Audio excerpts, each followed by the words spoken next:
Caríssimos companheiros, nas vibrações desse dia 17 de julho do ano de 2014, nós estamos dando por iniciado mais um programa.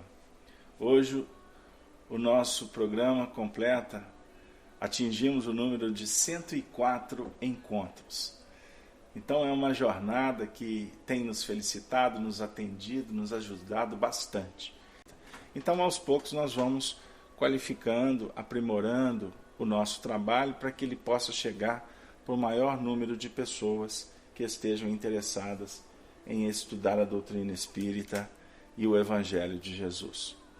Queridos amigos, nós estamos estudando o livro Paulo e Estevão. Alguns aspectos dessa obra-luz que foi psicografada na década de 40, lá na Fazenda Modelo, através das mãos abençoadas de Francisco Cândido Xavier.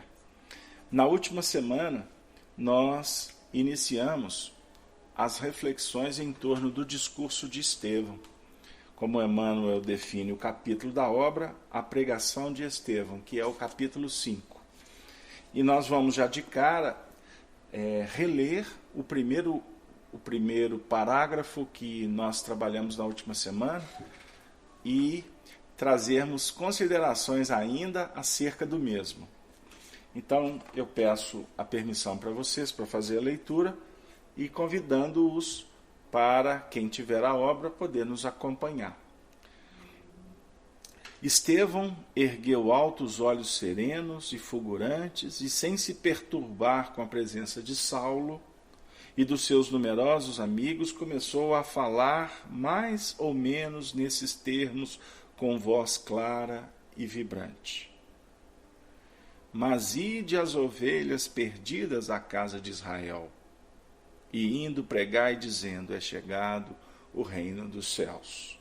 Mateus capítulo 10, versículos 6 a 7. Meus caros, eis que chegados são os tempos em que o pastor vem reunir as ovelhas, em torno do seu zelo sem limites.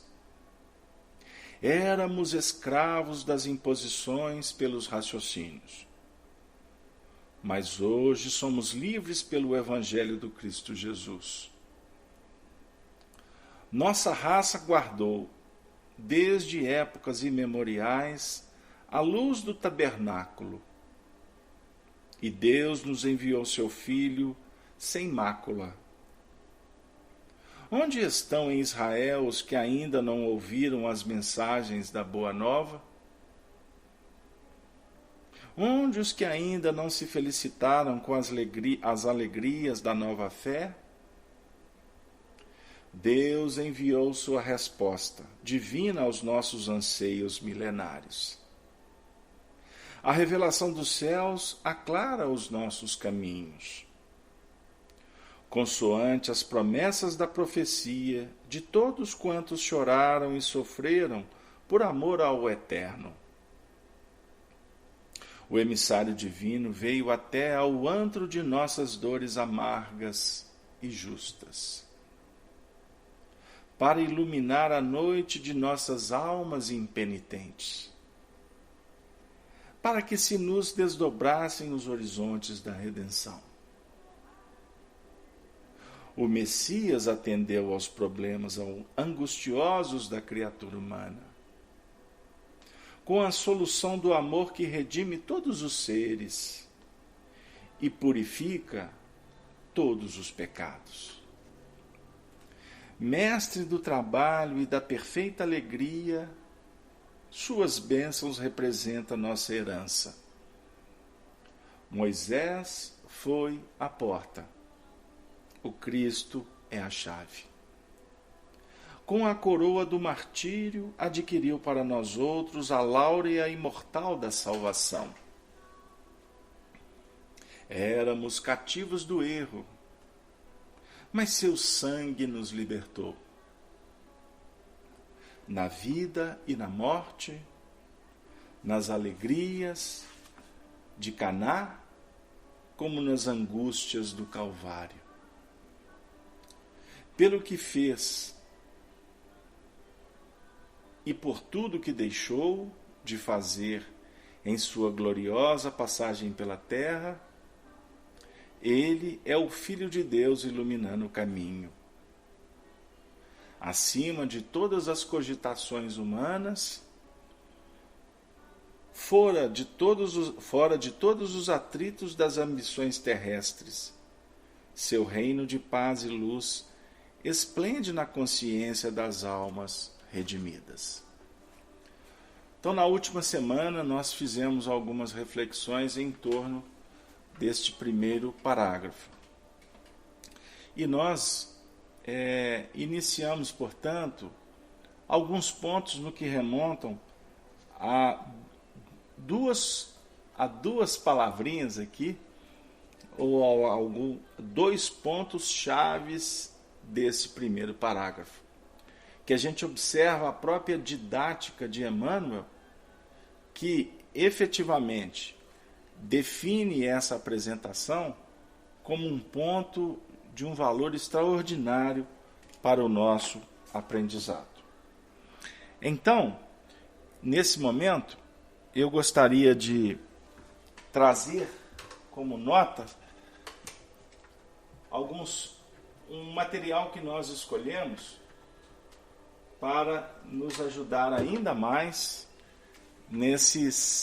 em algumas considerações que foram feitas na última semana. Eu peço desculpa que eu tive que fazer um ajuste técnico aqui agora. Então, nós vamos trabalhar ainda em torno do Messias e do pastor. E eu gostaria de chamar a atenção, porque inicialmente, no discurso de Estevão, ele vai falar exatamente do Messias, não é? Esse é o ponto aqui que nos chama muita atenção, do Messias. Ou melhor dizendo, inicialmente ele vai falar do pastor. Me desculpem, que eu fui mexer aqui, eu perdi a concentração. O pastor vem reunir as ovelhas em torno do seu zelo sem limites. Como ele iniciou falando do pastor, nós que estudamos o Evangelho, costumamos a utilizar alguns recursos que nos ajudam a tirar o espírito da letra, aprofundar um pouco no simbolismo. Então, nós hoje vamos trabalhar com algumas considerações, alguns conceitos em torno do pastor e do Messias. E nós escolhemos o Novo Dicionário da Bíblia, não é? que foi organizado pelo J.D. Douglas, para que a gente possa abrilhantar um pouco mais esse conteúdo que nós vamos trabalhar então nessa noite. Então, primeiro ele vai falar do pastor. Observemos como que os estudiosos trabalham a ideia do pastor. Observem, eu vou ser obrigado a ler alguns trechos para que a gente possa compreender. Então eu peço a paciência de vocês. Os estudiosos tratam assim: pastor. Existem duas espécies de pastor na Bíblia. Aqueles que cuidam das ovelhas e aqueles divinos ou mortais, que cuidam dos seres humanos. No nível humano, palavras muito semelhantes de louvor ou censura podem ser aplicadas a cada tipo. O vocábulo hebraico é a forma participial roé e o termo grego é poimen. O cuidado exercido pelos semelhantes mortais pode ser político ou espiritual. Homero e outros escritores seculares frequentemente chamavam os reis e governadores de pastores. Eu vou pular as citações porque são muitas para respaldar o pensamento do autor, para não cansá-los. Esse uso é refletido nas metáforas mais profundas. O pastor literal seguia e ainda segue uma profissão estafante, tão antiga quanto a de Abel, que também era pastor. Precisa encontrar erva e água numa terra seca e pedregosa. Proteger seus animais do tempo e dos animais mais ferozes. E recuperar qualquer animal desviado. Quando seus deveres levavam-no longe das habitações humanas, transportava em uma saca as suas necessidades imediatas, enquanto que sua casa podia ser uma tenda. Às vezes usava cães para auxiliá-lo, tal qual os pastores modernos.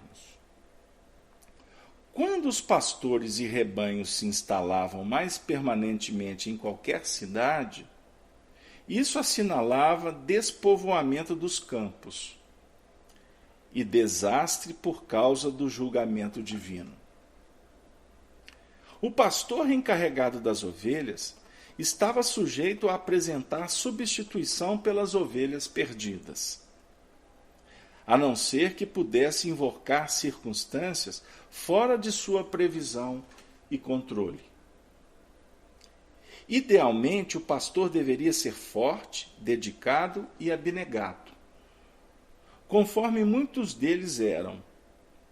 Contudo, os vilões também podiam ocasionalmente ser encontrados numa profissão tão honrosa, enquanto que outros pastores inevitavelmente falhavam em seus deveres. E eu gostaria de convidá-los para refletir que Estevão inicia o discurso falando do pastor das ovelhas, que na sua infinita misericórdia veio para atender a toda a humanidade. Observemos. Eu vou fazer uma análise rápida, porque o objetivo não é interpretar o que está escrito, porque senão fica muito repetitivo. Está dizendo que é uma profissão muito antiga e estafante. Ou seja, é um trabalho árduo. Ele precisa de encontrar erva e água numa terra seca e pedregosa.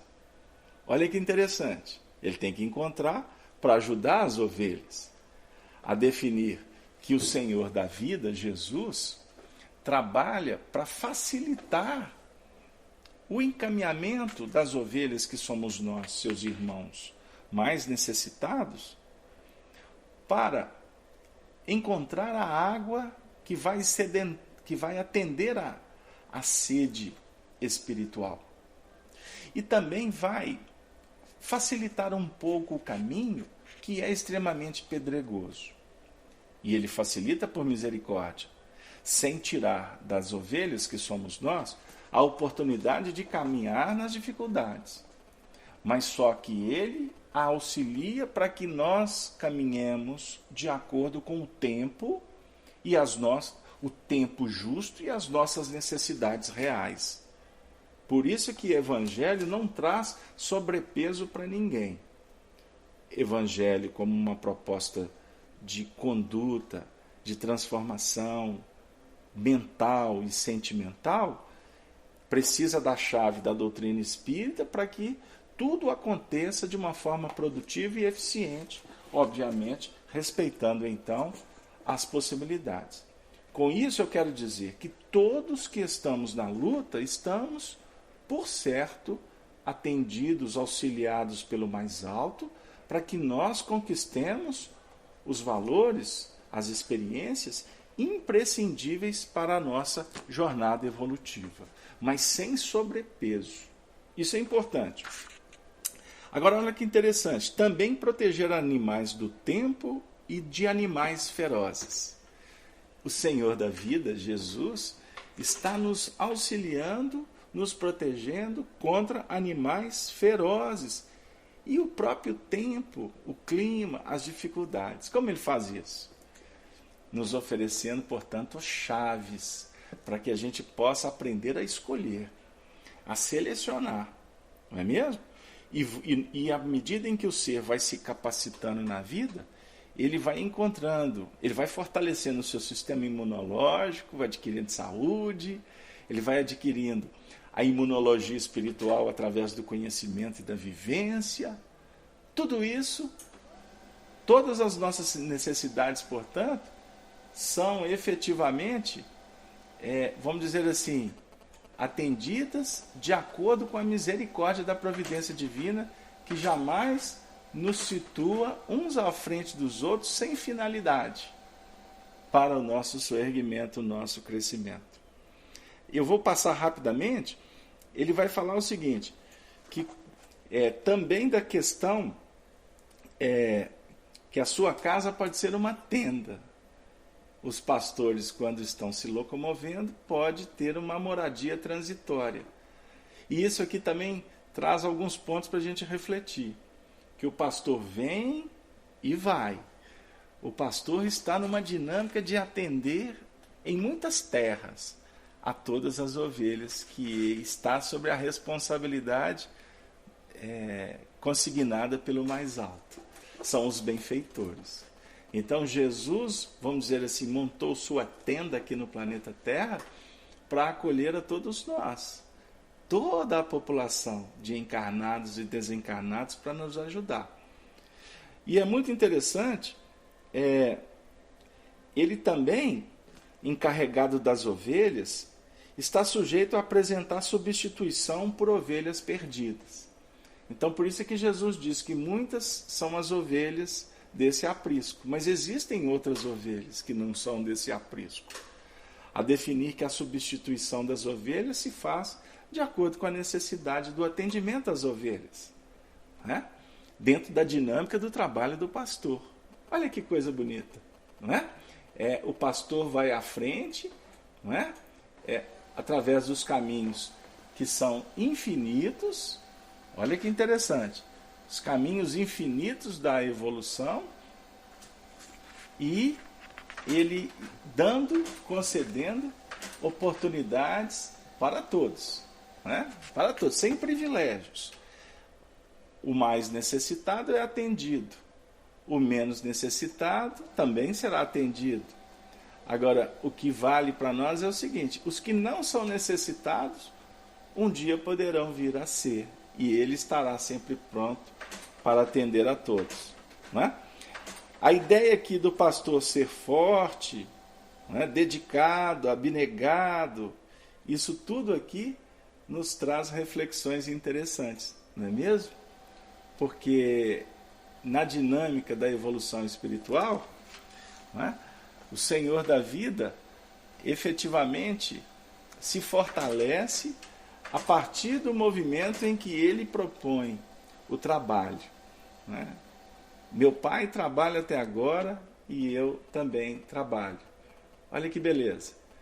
E a partir do momento em que nós trabalhamos em bases elevadas, em bases de amor, nós vamos encontrando, podemos assim dizer, aqueles pontos que vão, como é que eu digo? Que vão criando uma epopeia que fortalece a intimidade dos seres. O trabalho dignifica o homem, fortalece a alma para as injunções do caminho, né? Olha que interessante esses pontos.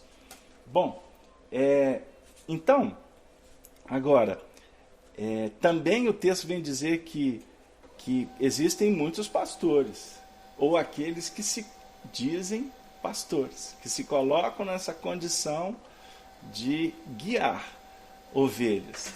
Mas precisamos saber se são pastores verdadeiros, se são falsos cristos, né, e falsos profetas.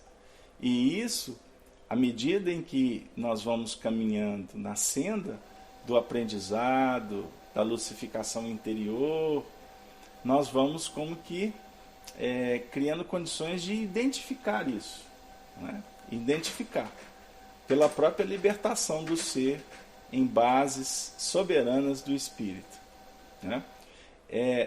Enfim, nós estamos aqui diante de reflexões interessantes para o nosso aprendizado. Eu gostaria de pedir permissão a vocês para que a gente possa fazer um pequeno intervalo. Caríssimos amigos, Deus conosco. Estamos de volta para a segunda parte do nosso programa Amor e Sabedoria de Emmanuel? Não, hoje é Espiritismo, Evangelho e Educação.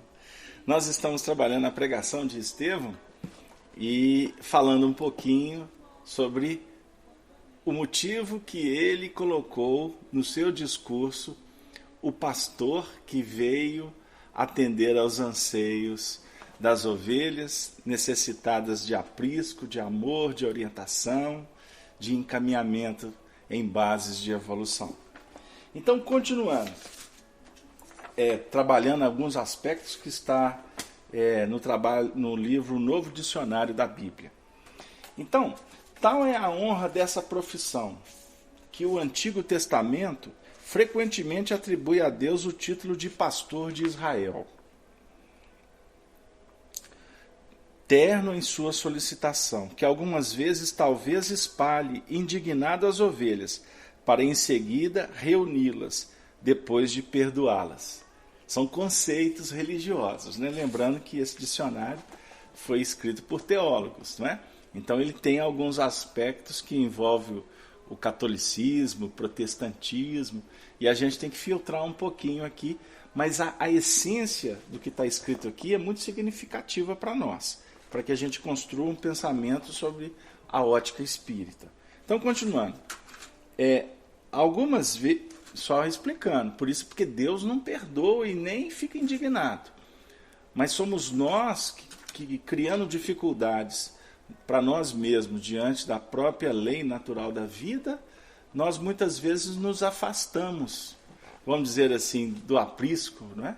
E afastados pelas nossas incongruências, pelas nossas incipiências, pela nossa ilusão, criamos para nós dores, dificuldades. É a chamada ira de Deus, tanto citada no Antigo Testamento, que na realidade são mecanismos que auxiliam na providência para que a gente retorne. Por isso que está dizendo que depois ele recolhe todas as ovelhas. Continuando. Algumas vezes o tom é predominantemente de julgamento, quando então tanto o pastor quanto as ovelhas aparecem sob condenação e são castigados. E as aplicações nos evangelhos. Tal pastor bem pode tremer ao ter de defrontar-se com o Senhor. Algumas vezes a tonalidade é de misericórdia, quando as ovelhas são abandonadas por aqueles que estavam responsabilizados por elas. 2 pastores mencionados com especial aprovação são Moisés e, de modo bastante surpreendente, um executor pagão dos propósitos de Deus, Ciro. Vou continuar, porque isso é histórico e é importante a gente tirar o simbolismo. As Escrituras frisam enfaticamente a séria responsabilidade dos líderes humanos para com aqueles que os seguem. Um dos mais solenes capítulos do Antigo Testamento é a denúncia contra os pastores infiéis. E ainda mais severamente, tais pastores, por amor ao próprio ventre, alimentam a si mesmos e não as ovelhas. Lembram que Jesus falou no capítulo 10 de João, que o pastor das ovelhas é aquele que passa pela porta? Os que não são pastores, são salteadores, eles pulam a cerca, né? Porque são mentirosos, não representam a verdade. Ou seja, visam atender a si mesmo, como aqui está exposto. Tais pastores, por amor ao próprio ventre, alimentam a si mesmos e não as ovelhas. Matam e espalham as ovelhas de que estão encarregadas, pensando só em seu próprio proveito. Negligenciam totalmente o cuidado pastoral que lhes pertence. Por conseguinte, Deus reunirá novamente as ovelhas e julgará tais pastores. De fato, ele nomeará um só pastor, como está citado em Ezequiel no capítulo 34, no versículo 23. Conforme a crítica, isto é interpretado como a união dos reinos do norte e do sul. Mas nada há que impeça que se refira a Cristo. Agora vai chegar onde que a gente quer. Que viria futuramente. No Novo Testamento, a missão de Cristo é a de pastor. A saber, a de pastor-chefe, conforme Paulo define em Hebreus, no capítulo 13, no versículo 20. E na primeira epístola de Pedro, no capítulo 2, no versículo 25. Isto é desdobrado com detalhes em João, no capítulo 10, que nós lemos na última semana, que merece ser comparado detalhadamente com Ezequiel, do capítulo 34. Os pontos principais do Evangelho de João são a iniquidade daqueles que não entram pela porta do aprisco das ovelhas. Iniquidade. Mas sobem por outra parte.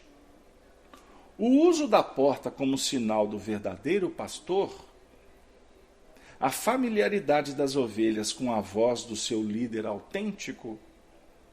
Os pastores modernos do Oriente usam precisamente os mesmos métodos, os ensinamentos a respeito da pessoa de Jesus Cristo, que é comparado com a porta e com o bom pastor, mas contrastado com um mercenário sem valor.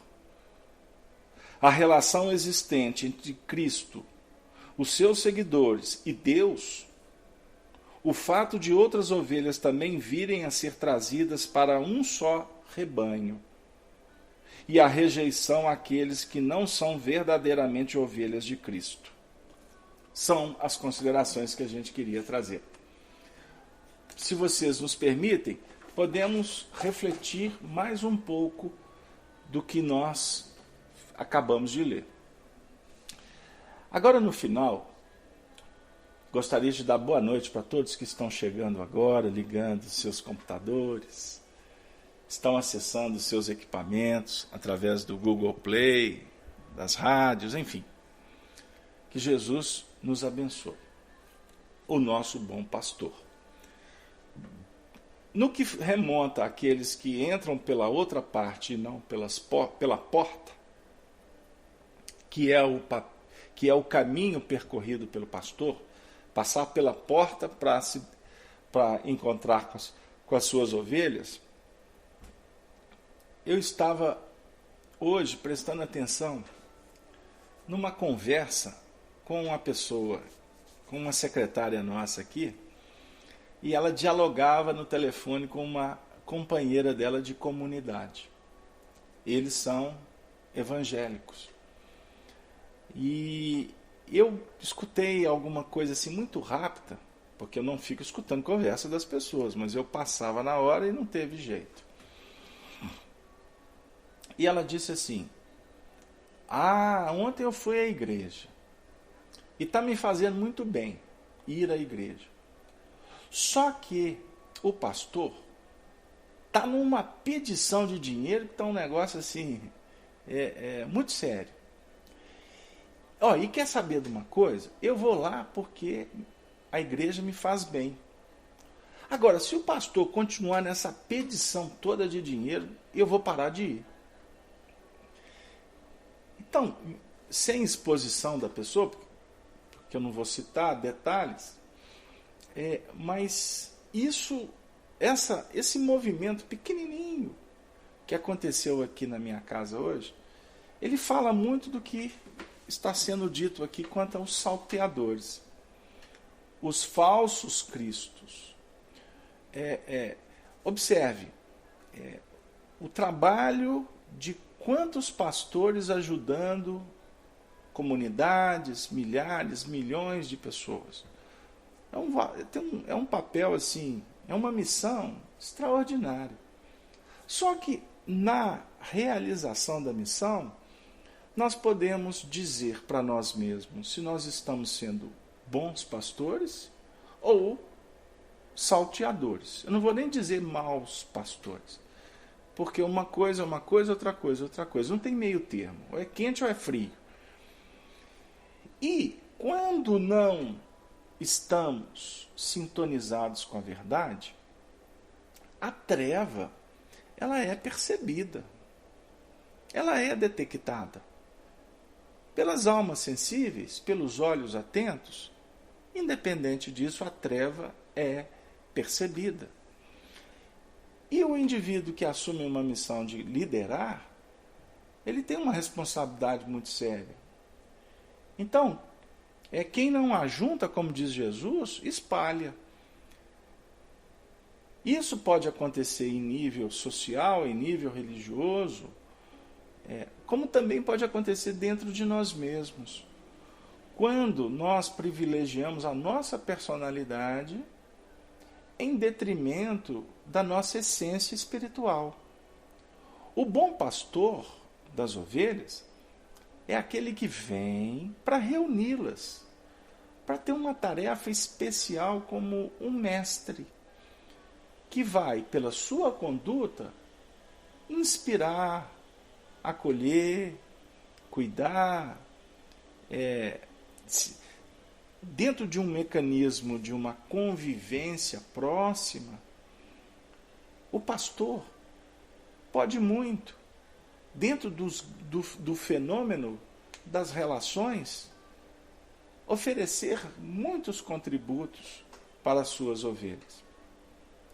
Em nível íntimo, o nosso ser, a nossa essência, ela tem uma missão de cuidar das ovelhas que estão dentro de nós mesmos, que são os potenciais, as virtudes, os vícios, as virtudes que precisam de serem dinamizadas, expandidas, aproveitadas, para que estas ovelhas, dentro dessa representatividade, possam essas ovelhas cuidar daquelas ovelhas que estão afastadas do aprisco, que precisam de mais cuidado, de mais atenção, que são as nossas dificuldades, aquelas conhecidas e aquelas que nós ainda não identificamos.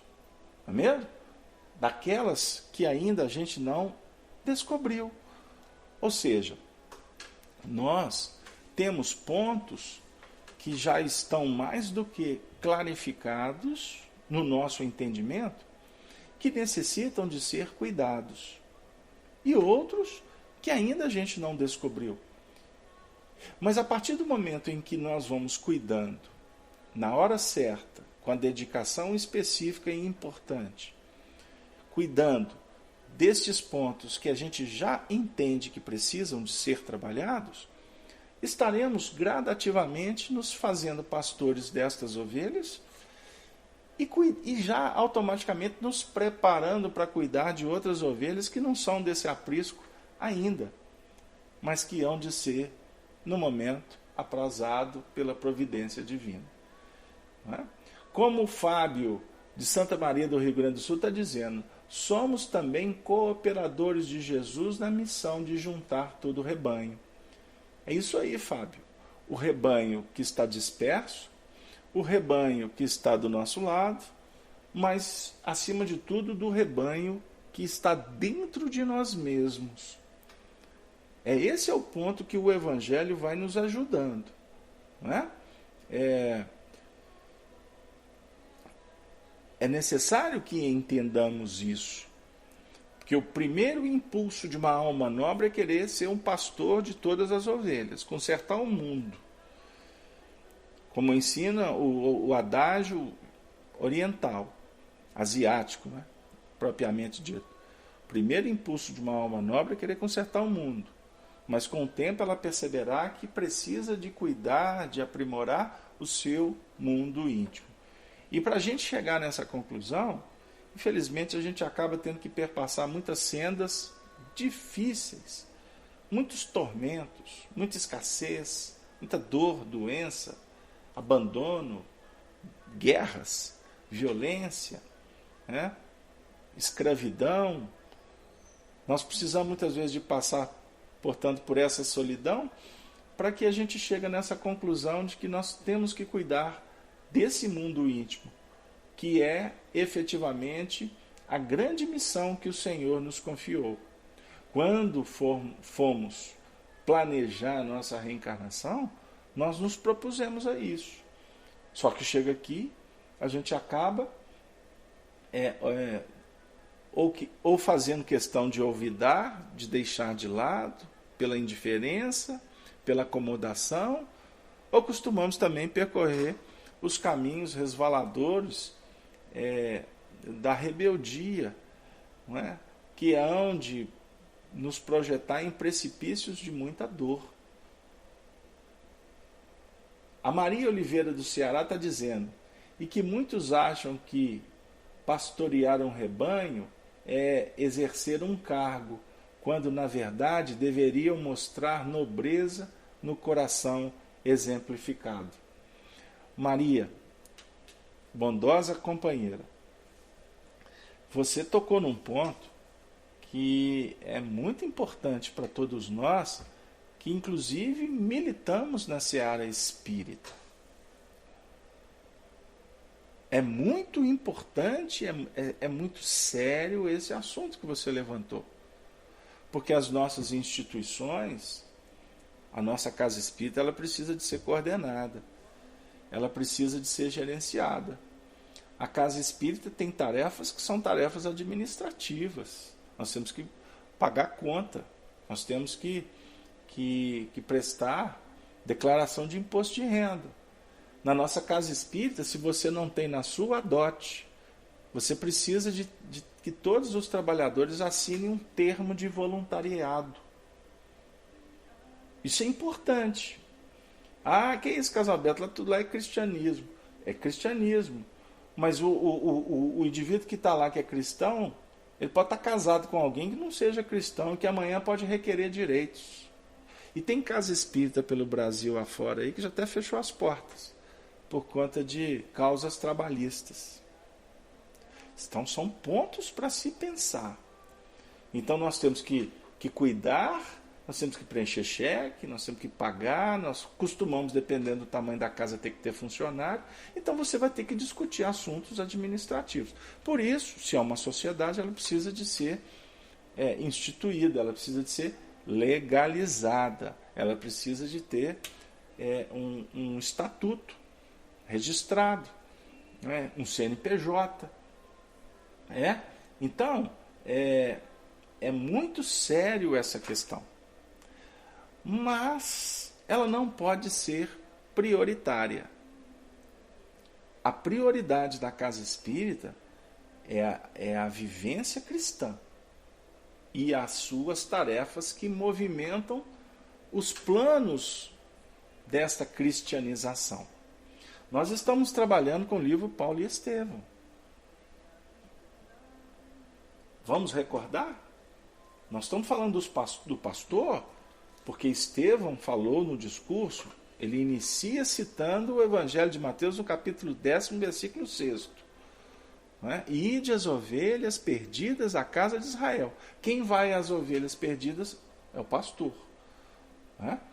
Então, a figura do pastor, que primeiro ela tem que ser tratada em nível íntimo, para que a gente não enverede nos planos da ilusão, para sair para o mundo julgando que você vai pastorear a vida dos outros.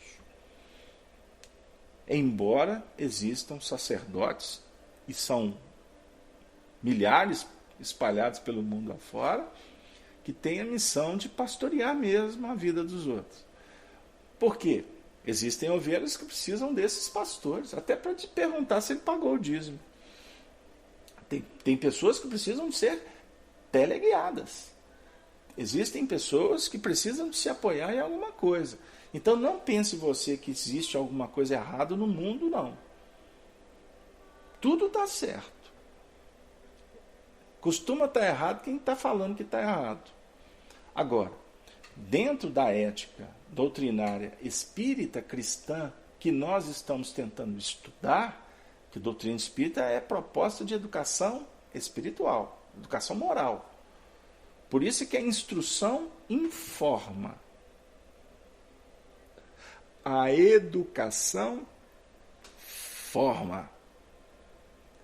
E só o Evangelho transforma. Então vamos lembrar dessa fórmula aí. Então, doutrina espírita é formação de hábitos, caracteres. Então, por isso é que a gente faz campanha do quilo, a gente dá passe, a gente costumamos dar sopa, fazer o bazar para ajudar, ajudar lá na creche, no asilo, enfim, a tarefa que a sua casa espírita abraçou, ou que a sua casa espírita abraçou tantas tarefas. Todas essas tarefas são laboratórios. Elas não podem ser o fim. A tarefa espírita é meio.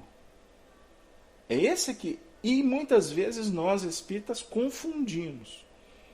Transformamos a tarefa como ponto único, como fim exclusivo. E não é isso. Tanto que existem instituições espíritas que tiram até o dístico de espíritas para ter receber alguma coisa do Estado. Não é? Permitir que o poder público administre a casa espírita. Isso está assim no movimento espírita. Tudo isso para manter a creche, que foi criada como um laboratório para o espírita trabalhar. Mas o fim principal da casa espírita é divulgar e praticar a doutrina espírita.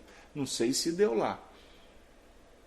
Então o pastor, a função nossa, que estamos tentando sair da condição de ovelhas para nos tornarmos pastores, ou seja, sair da condição de assistidos para uma condição de assistentes, de aprendizes para educadores, nós não podemos perder o referencial. Não podemos perder o norte. Então, se a tarefa espírita não está atendendo os objetivos, que é divulgar a doutrina espírita, está apenas promovendo assistencialismo, essa tarefa precisa de ser revista. E eu sei que eu vou falar isso e muita gente pode não ficar muito satisfeito com a minha fala. Casalbeto pode estar ajudando. Vamos pensar qual que é o objetivo da casa espírita. Mas eu não estou mudando o foco. Eu estou abrindo uma asa para a gente dar um voo, mas precisamos agora de trabalhar com a outra asa para equilibrar esse voo. A dizer o seguinte: dentro de todo um contexto organizacional, imaginemos que nós podemos deixar a essência do que nós estamos fazendo na casa espírita, substituindo-a por mecanismos exclusivistas que vão nos levar para o departamento da administração. E aí que muitas vezes mora o perigo. É aí que muitas vezes nós vamos encontrar dificuldades e possibilidades de queda. Porque é aí que entra uma coisa chamada vaidade. É nesse campo que muitas vezes, em nome do bem, a gente começa a disputar. Aí começa a aparecer eleições, grupos, e daqui a pouco é natural, forma-se grupo por afinidades idealísticas, que são ideais transitórios políticos. Então você encontra no movimento espírita algumas situações que uma casa espírita racha. E muitas vezes há discórdias, separatividade, tudo em função da não observação do que vem a ser vivência cristã. Lógico, todo o ambiente humano você tem contradições, o homem é contraditório, nós ainda não honramos pai e mãe. Moisés falou isso para nós, até hoje a gente está, não pode levar o pai para o asilo, porque temos que honrar pai e mãe. E Moisés estava falando com muito mais profundidade para nós, como um pastor, um legislador hebreu. Honrar pai e mãe é honrar a tradição. É honrar o passado, é honrar a consciência. É honrar os códigos que nós assumimos responsabilidade com eles. Não é só com o pai e com a mãe, é com a vida. Do mesmo jeito que o casamento, a gente costuma dizer, casamento não são de corpos, de pessoas. Casamento é com um propósito, é com um ideal. Então, o casamento mais importante que o Espírito pode e deve e vai estabelecer é o casamento com Deus, é a comunhão divina. Que aí nós precisamos da convivência com o pastor, que já está em consonância com o pensamento do pai pelas suas atitudes, ele já está casado, ele é o noivo. Ele é o noivo fiel. É o amor na dinâmica do amante. A gente precisa de pensar um pouquinho mais. É o amor na dinâmica do amante. E tomara Deus que seja o amor da antiga, né? Como diz o Roberto. Porque até nos dias de hoje os amantes estão ficando desautorizados, porque não são mais amantes. Estão querendo atender apenas as questões das paixões. O amante é aquele que oferece rosas, cuidado, atenção, nobreza, perseverança, presença, né? Cumplicidade. O amante nesse sentido. O amante, gente, não pensa vocês que eu estou falando do amante. Não pensa assim não, viu? Aí só para a gente dar uma boa risadinha, né? Para quebrar um pouquinho, nós estamos falando dessa condição da operação em bases que definam, vamos dizer assim, as projeções do sentimento que alimentam e que felicitam a alma. Então, observe bem, o amante é aquele que ama. É a dinâmica do amor que o tempo todo está promovendo, está fertilizando, frutificando, qualificando, operando. É necessário a gente entender isso. Eu estava lendo um texto do Chico, que se Deus quiser em breve nós vamos publicar. Ele já numa idade bem avançada, com tantas dificuldades, com tanto sofrimento, mas ele sempre terminava os discursos dizendo: mas louvado seja Deus que nós estamos no trabalho. Graças a Deus, nós estamos numa dinâmica do bem. E isso é que nos deixa tranquilos. Essa dinâmica maravilhosa da caridade é que faz com que nós estejamos aqui agora, junto com vocês, em mais um programa Espiritismo, Evangelho e Educação. Intercambiando experiências, né? Favorecendo o nosso entendimento, tentando analisar a vida com uma ótica diferenciada.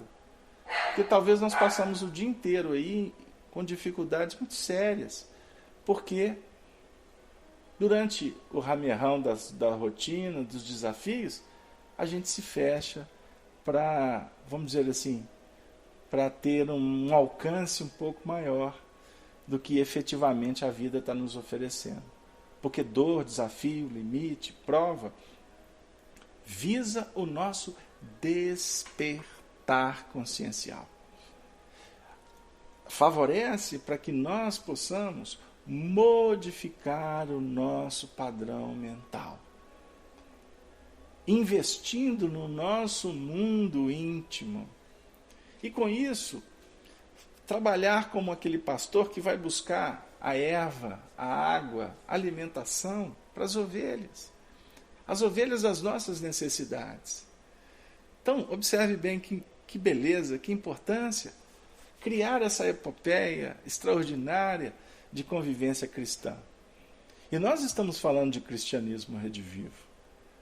Nós estamos falando de Paulo de Tarso. Nós estamos falando de Estevão. Nós estamos falando de todos aqueles que já vamos dizer assim, banqueteiam com Jesus, já ceiam, já participam das bodas, porque lutaram por isso, com isso e para isso. E hoje, o que eles estão fazendo? Eles estão, de uma certa forma, acolhendo todos nós. Não é isso, Dorival? Nildinha de São Paulo, a Neuza Gomes de Palma, não é? A Míria de Porto Alegre, a Meire de Juscelino, Minas, a Maria do Ceará, a Ludmila do Rio, a Lília do DF, Distrito Federal, o Fausto de Curitiba, a Eva de Maringá, Cleusa, grande Cleusa de Leiria, Portugal. Cleusa, olha o livro do Manuel da Nóbrega, não esqueci. Só para brincar com a nossa teleouvinte, Cleusa.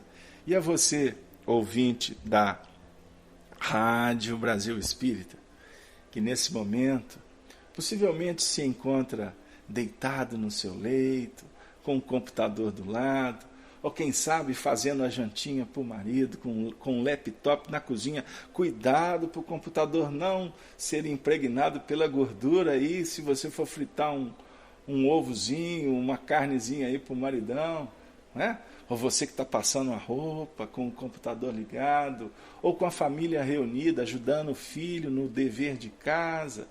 Enfim, você que pode amanhã estar nos ouvindo em outro momento, no seu carro, como muitos amigos nos contam, fazendo caminhada, ouvindo esses estudos no caminhão. Temos muitos amigos caminhoneiros, aquele companheiro de São Paulo que reproduz esses áudios, grava em CD, distribui para a comunidade dos nossos irmãos cegos, enfim, ou desenhando como a Maria Machado, né? Está desenhando. Tomara que você esteja desenhando as flores do bem, não é isso, Maria? Enfim, todos nós estamos aqui numa dinâmica extremamente interessante, que favorece a alegria, que favorece a fraternidade, que favorece a paz nos nossos corações. Nós gostaríamos agora, nesse momento, nos voltar para o Messias, já que a gente refletiu sobre o pastor. Obviamente que o nosso tempo ficou um pouco apertado, nós vamos ter que acelerar um tanto. Então vamos continuar trabalhando com o dicionário da Bíblia, que diz o seguinte: o Messias. No Antigo Testamento, essa palavra é usada como título oficial da figura central da esperança judaica. É um produto do judaísmo posterior. Seu uso naturalmente é validado pelo Novo Testamento, mas o termo se encontra apenas por 2 vezes no Antigo Testamento. Aí nós vamos também falar um pouquinho do Messias no Novo Testamento. O termo hebraico Massiá, ou aramaico Massiá, é por 2 vezes transliterado para o grego na forma de Messias. Em ambas essas passagens, o termo recebe a interpretação Christos. Noutros lugares, o termo se representa pelo grego Christus, ungindo, adjetivo verbal derivado do charlot, ungir, o qual é transliterado em português por Cristo. Entretanto, visto que no uso moderno, Cristo é praticamente um nome alternativo ou adicional de Jesus, e não sugere imediatamente o seu sentido original. Observem bem como que a gente vai fazendo as modificações. Há versões que frequentemente traduzem o vocábulo Christus por Messias, onde o sentido original é claramente requerido. Várias citações o autor coloca. Continuando.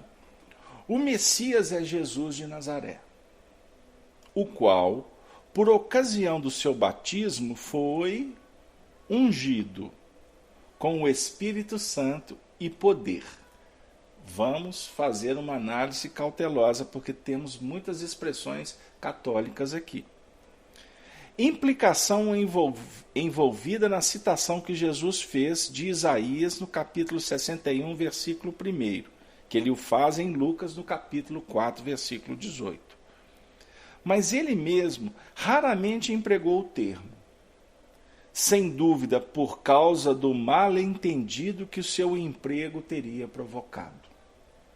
Quando Pedro o confessou como Cristo, Jesus aceitou a designação, mas ordenou aos seus discípulos que não contassem isso a ninguém.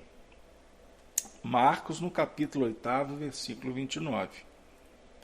Durante sua conversa com a mulher samaritana, que está no capítulo 4 de João, o termo teria sido compreendido à luz da expectação samaritana, do Taeb, ou o restaurador, o profeta prometido, semelhante a Moisés.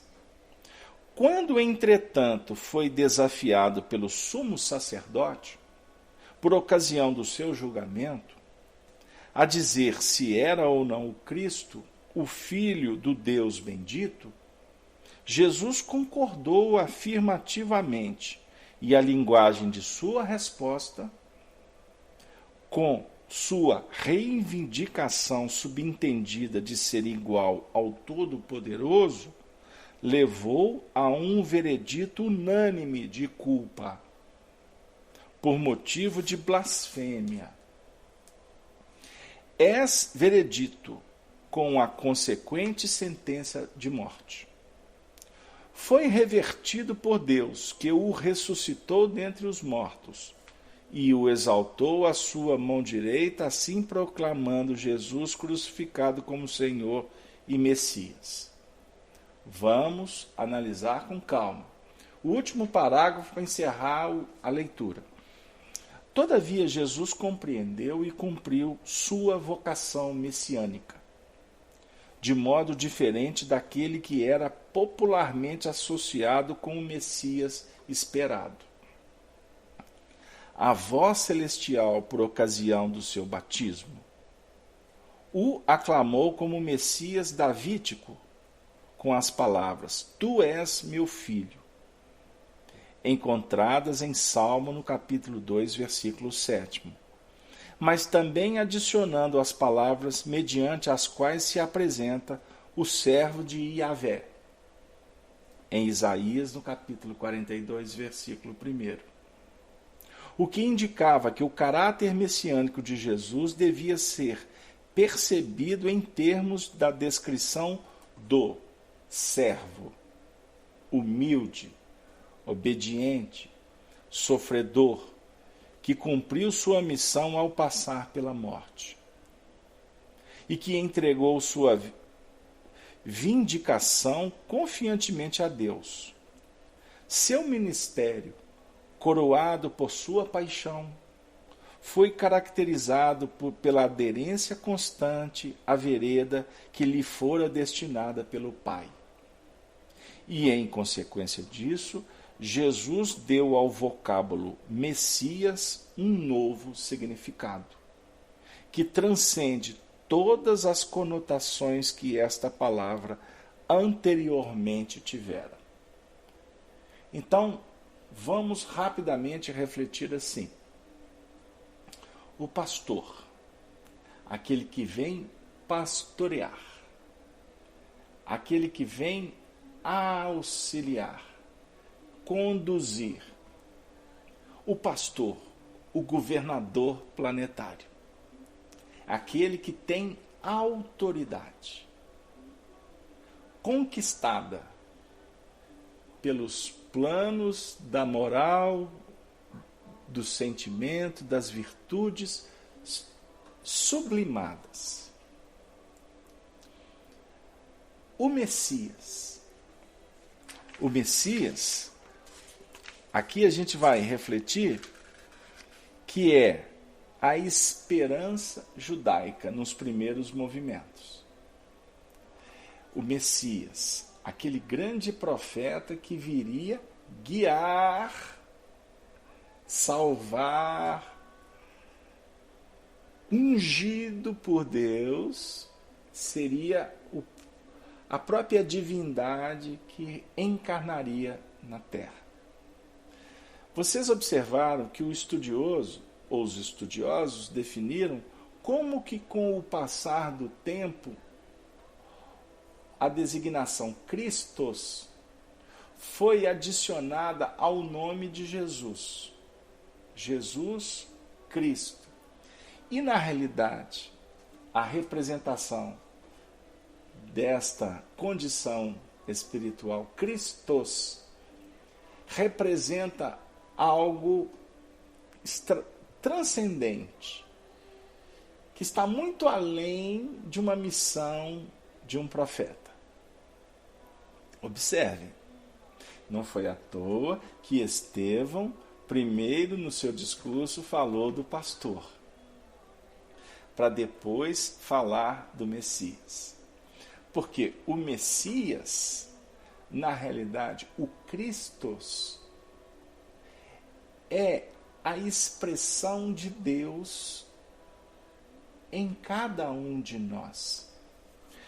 Por isso que Jesus, compreendendo a vocação dele messiânica, de modo diferente daquele que era popularmente associado com o Messias esperado, ele começou a trabalhar numa dinâmica que realmente representava o Cristo em nós.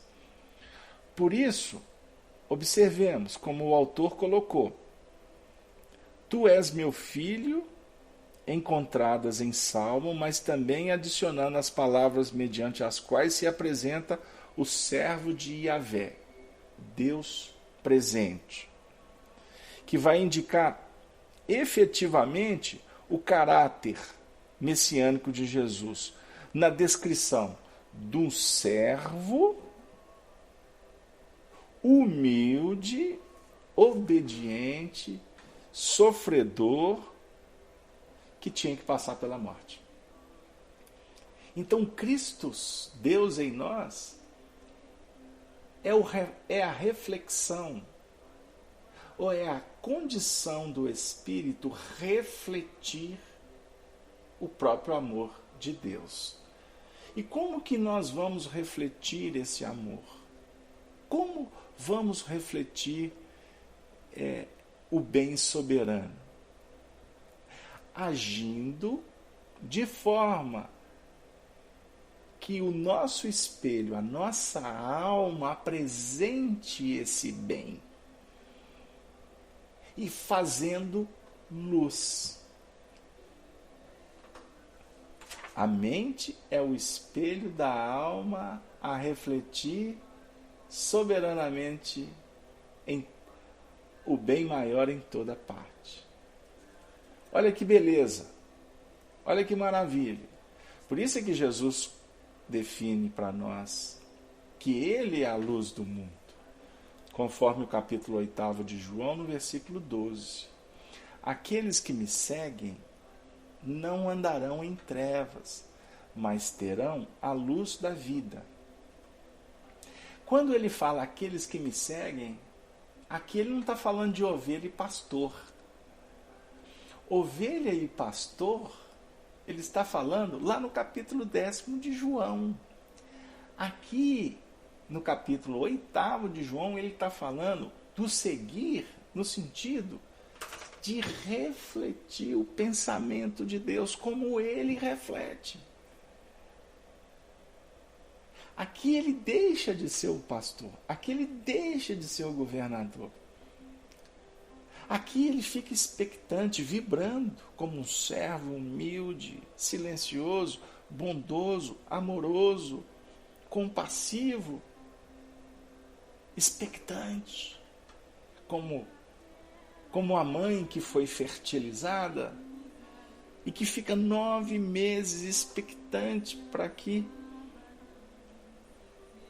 o filho, o fruto, venha tomar corpo, crescer e ressurgir. Isso é belíssimo. Não é?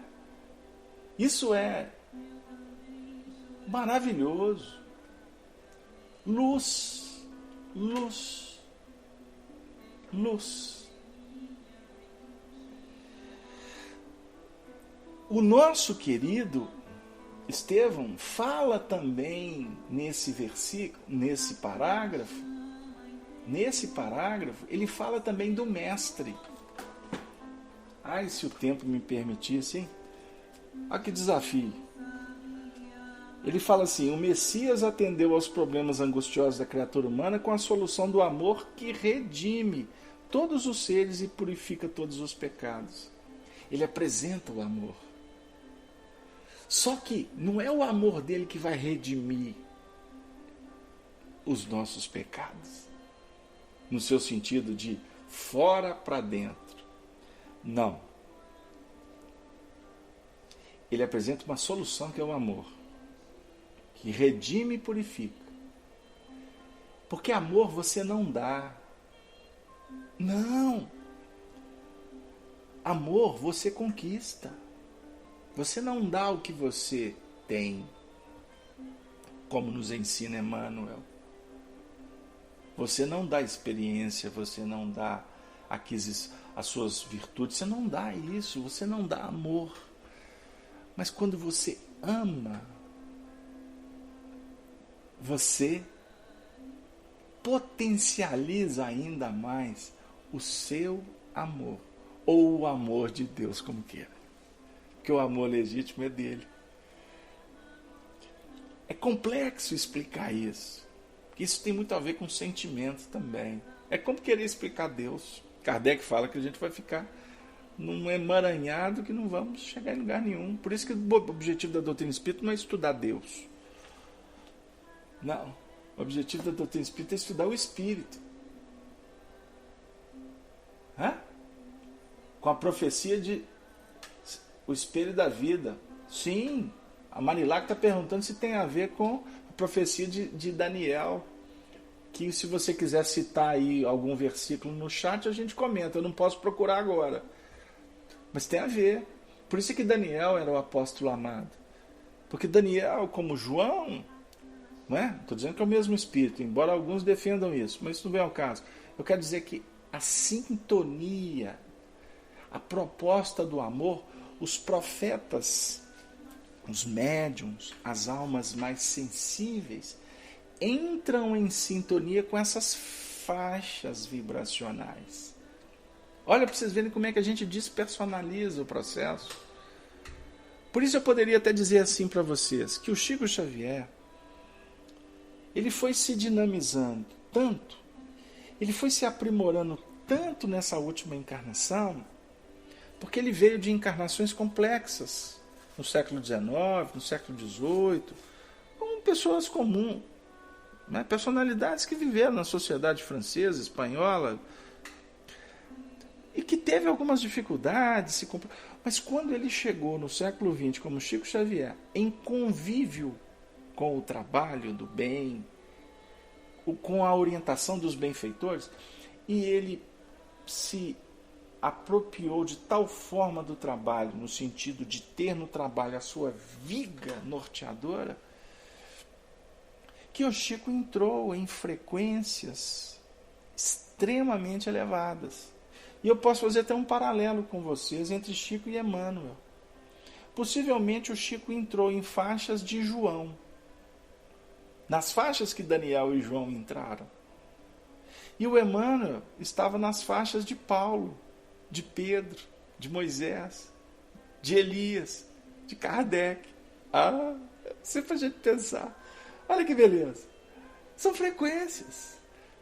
Porque existe uma dinâmica vibracional no universo que é uma coisa fenomenal. Né? A Lília do DF está dizendo assim: quando externamos amor através da compaixão, compreensão, perdão, caridade, distribuindo de forma natural, vamos permutando como se fosse uma ponte de amor, ponte do amor único, puro, que vem de Deus.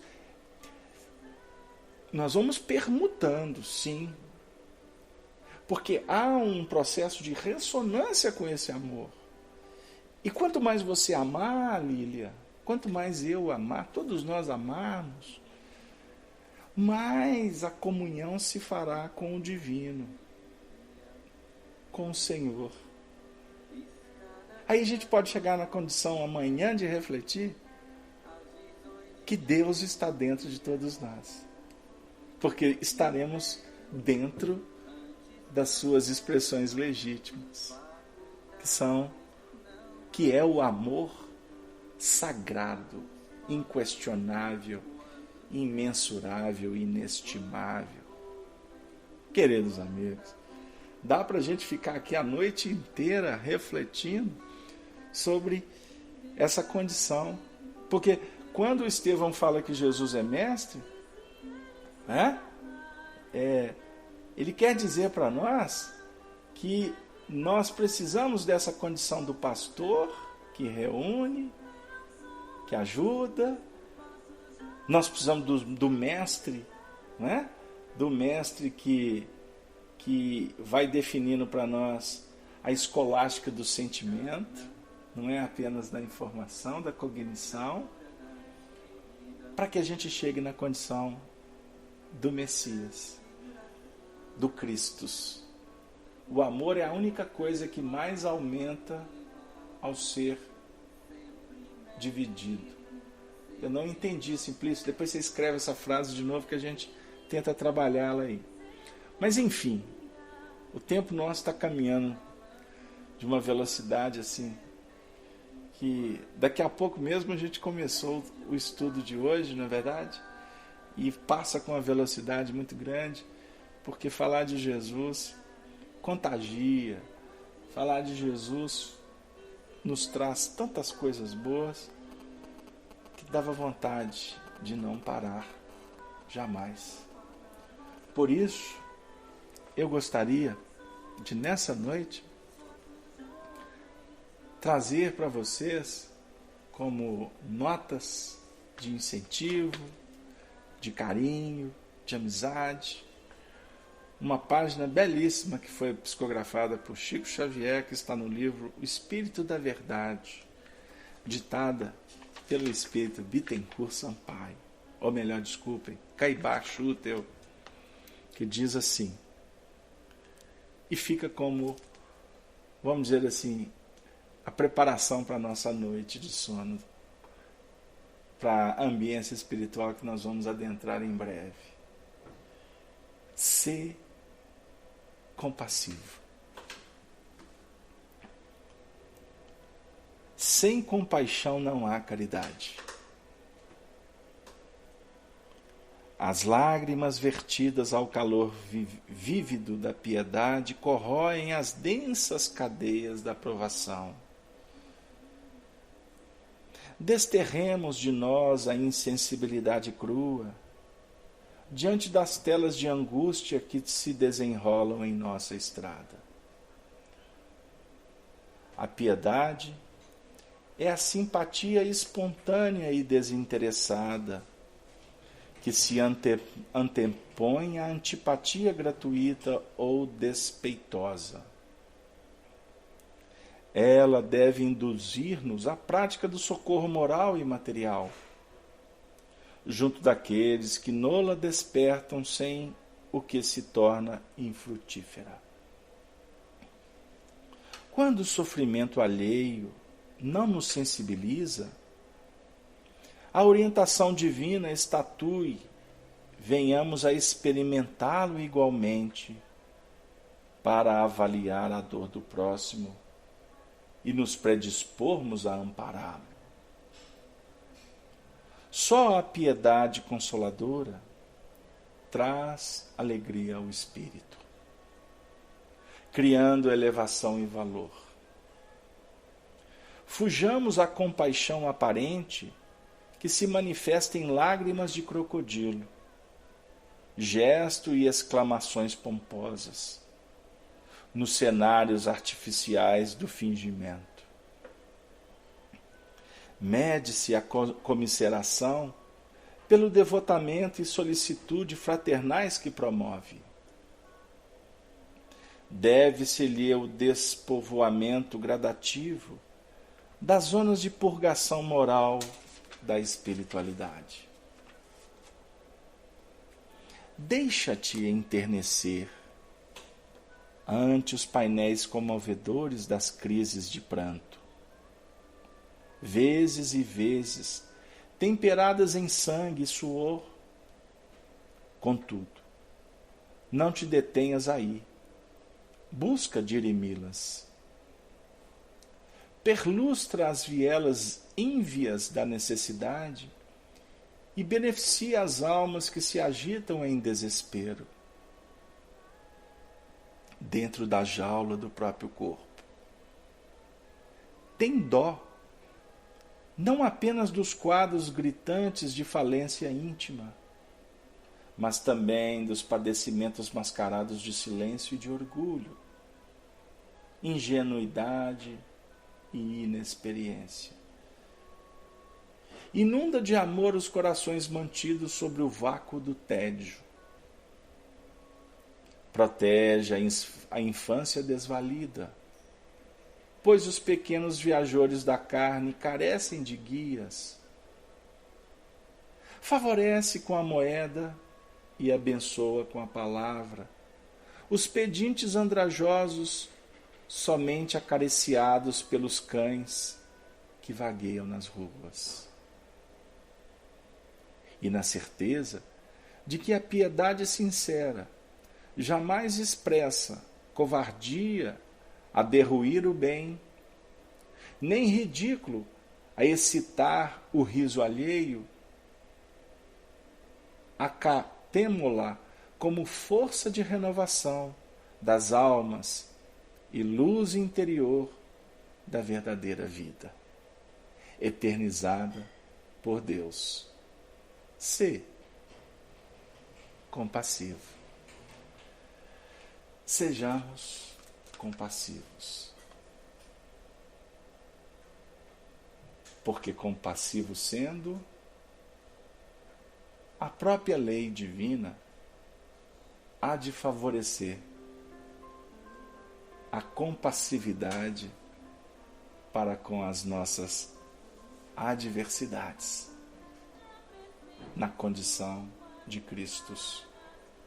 O Cristo reflete luz. Reflitamos como Ele a luz de Deus, pois nascemos para brilhar, hoje, agora e sempre. Ave, ave, ave Cristo.